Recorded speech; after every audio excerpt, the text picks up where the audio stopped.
ડભોઈ તાલુકામાં આવેલું અને ગાયકવાડી શાસનની યાદ અપાવતું ઐતિહાસિક વઢવાણા તળાવ આજે વહીવટી તંત્રની ઉદાસીનતાને કારણે પોતાની ઓળખ ગુમાવી રહ્યું છે.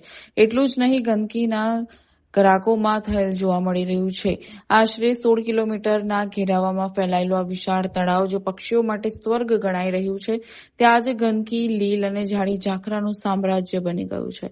ગંદકી અને ઝાડી ઝાખરાનું સામ્રાજ્ય સમગ્ર મધ્ય ગુજરાતમાં જેની ગણના મહત્વના વેટલેન્ડ તરીકે થાય છે, તે વઢવાણા તળાવના કિનારાઓ હાલ કચરાના ઢગલાથી ઉભરાઈ રહ્યા છે.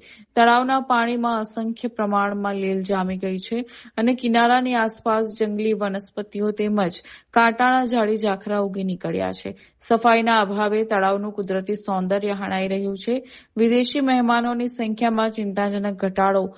વઢવાણ તળાવ દર વર્ષે હજારો કિલોમીટર દૂરથી આવતા દેશ વિદેશના યાયાવર પક્ષીઓ માટે આશ્રય સ્થાન છે. જોકે આ વર્ષે ગંદકી અને યોગ્ય જાળવણીના અભાવે પક્ષીઓની સંખ્યામાં મોટો ઘટાડો જોવા મળી રહ્યો છે.